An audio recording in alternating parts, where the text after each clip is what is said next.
ஜனங்கள் புசித்தும் குடித்தும் பெண் கொண்டும் பெண் கொடுத்தும் ஜலப்பிரளயம் வந்து அனைவரையும் வாரிக்கொண்டு போக மட்டும் உணராமல் இருந்தார்கள். அப்படியே மனுஷகுமாரன் வருங்காலத்திலும் நடக்கும். ஒரு கூட்ட மக்கள் உணரவே மாட்டாங்க. இயேசு வரப்போகிறார், 2ஆம் வருகை சமீபம், உலகம் முடிய போகுதுன்னா அதை சட்டையே பண்ண மாட்டாங்க, உணரவே மாட்டாங்க. இன்னும் என்னவோ 1000 வருஷம் இந்த உலகத்திலேயே இவங்க வீடு மேலே வீடு வாங்கி கட்டி வாழப்போகிற மாதிரி சிந்தையில் வாழ்வாங்க. நோவாவின் காலத்தில் இருந்ததை போல மக்கள் உலகத்தின் மீதே நாட்டமாக இருப்பாங்க. பணம், காசு, வீடு, பொருள், இந்த உலக காரியத்திலேயே சிந்தையாக இருப்பாங்க. ஆண்டவருடைய வார்த்தைக்கு செவி கொடுக்க மாட்டாங்க, உணர மாட்டாங்க. அப்படிப்பட்ட ஒரு கூட்ட மக்கள் இருப்பாங்க. 2 பேர் வயலில் இருப்பார்கள். ஒருவன் ஏற்றுக்கொள்ளப்படுவான், ஒருவன் கைவிடப்படுவான். வேலை செஞ்சுட்டு இருப்பான். இது பகல் நேரம் இல்லை, வீட்டில் வேலை செஞ்சு இந்த வயலில் வேலை செய்துக்கிட்டு இருப்பாங்க. ஒருவன் ஏற்றுக்கொள்ளப்படுவான், ஒருவன் கைவிடப்படுவான் அப்படின்னு எழுதப்பட்டிருக்கிறார். அடுத்து பாருங்கள், 2 ஸ்திரீகள் இயந்திரம் அரைத்து கொண்டிருப்பார்கள். அரைக்கிறார். அது ஒருத்தி ஏற்றுக்கொள்ளப்படுவாள், ஒருத்தி கைவிடப்படுவாள். இன்னொரு சுவிசேஷத்தில் 2 பேர் படுக்கையில் இருப்பாங்க. ஒருத்தர் ஏற்றுக்கொள்ளப்படும், ஒருத்தர் கைவிடப்படுவாங்க. அது இரவு நேரம், ராத்திரி தூங்குகிற நேரம். பகலில், சாயங்காலம், ராத்திரி. ஏன் அப்படி சொல்லப்பட்டிருக்கு? ஆண்டவர் சொல்கிறாருன்னா, இயேசு வரும்போது உலகம் உருண்டையாக இருக்கிறதுனால சில தேசங்களில் அது பகல் நேரமாக இருக்கும், சில தேசங்களில் அது சாயங்கால நேரமாக இருக்கும், சில தேசங்களில் அது இரவு நேரம் தூங்கி கொண்டு இருப்பாங்க. அப்போ இயேசு வரும்போது ஒரு தேசத்தில் பகல், ஒரு தேசத்தில் சாயங்காலம், ஒரு தேசத்தில் இரவு நேரம். 2 பேரில் ஒருத்தர் தான் ஏற்றுக்கொள்வாரா? எதற்காக சொல்லப்பட்டு இருக்கிறது? யார் ஏற்றுக்கொள்ளப்படுவா, யார் கைவிடப்படுவா? ரட்சிக்கப்பட்டு பரிசுத்தாவின் அபிஷேகம் பெற்று வருகைக்கு ஆயத்தமாக இருக்கிறவங்க ஏற்றுக்கொள்ளப்படுவாங்க. வருகைக்கு ஆயத்தம் இல்லாதவங்க, கிறிஸ்தவங்களாக இருந்தாலும், பைபிள் வாசிக்கிறவங்களாக இருந்தாலும், ஜெபிக்கிறவங்களாக இருந்தாலும், சர்ச்சுக்கு போகிறவங்களாக இருந்தாலும், ஊழியக்காரராக இருந்தாலும் கூட வருகைக்கு ஆயத்தம் இல்லாதவர்கள் கைவிடப்பட்டு விடுவார்கள். நல்லா அறிந்து கொள்ளுங்க.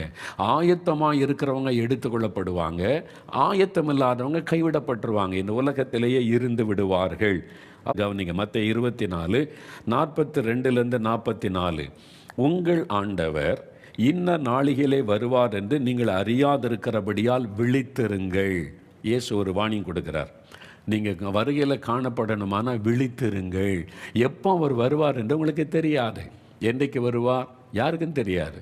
மோகன்லாஸுக்கும் தெரியாது, எந்த தீர்க்கதரிசிக்கும் தெரியாது, எந்த ஊழியக்காரருக்கும் தெரியாது, இயேசுவுக்கே தெரியாதுன்றார். பிதா ஒருவர் தவிர வேறு யாரும் அதை அறிய மாட்டார்கள்.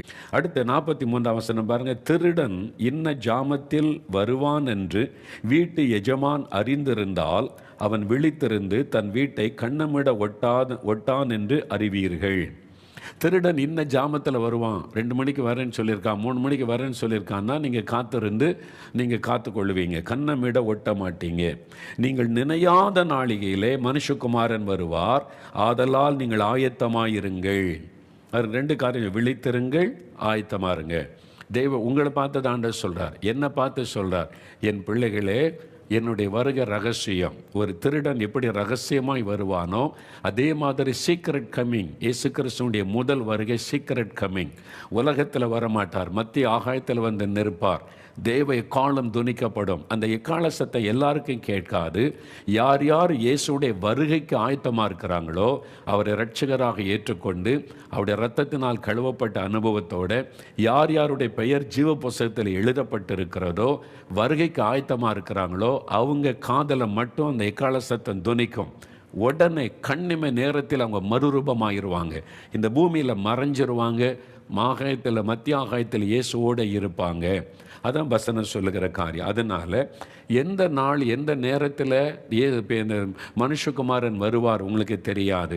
அதனால் ஆயத்தமாக இருங்க. எல்லா டைம், பகலில் இருக்கலாம், சாயங்காலத்தில் இருக்கலாம், இரவு நேரத்தில் இருக்கலாம், எனி டைம் இஸ் கம். ஆண்டவருடைய வருகை எந்த நேரத்தில் சம்பவிக்கலாம். இன்றைக்கி இருக்கலாம், நாளைக்கு இருக்கலாம், அடுத்த வாரம், அடுத்த மாதம், அடுத்த வருஷம், யாருக்கும் தெரியாது. ஆனால் எப்பவும் நம்ம விழிப்பாக இருக்கணும், ஆயத்தமாக இருக்கணும். அப்போ இந்த வருகைக்கு இது ஆயத்தப்படுகிற ஒரு காலம். ஆண்டவருடைய சீக்ரெட் கம்மிங்கில் நீங்கள் பங்கு பெறுவதற்கு நீங்கள் இப்போ ஆயத்தப்பட வேண்டிய காலம். சின்ன பிள்ளைகள் கூட, பெரியவங்க கூட, ஊழியர்கள் கூட ஆயத்தப்படணும். அதனால் நீங்கள் மறந்துடாதங்க, இது கடைசி காலம், கடைசி வினாடி. இயேசுவை எச்சரித்து சொன்னது என்ன சொல்லணும்? விழிப்பாயிருங்க, ஆயத்தமாருங்க. அப்போ நீங்கள் விழிப்பாக ஆயத்தமாகணும் இயேசுடைய ரகசிய வருகைக்கு என்பதாக இயேசுவை எச்சரித்து சொன்னார். சரி.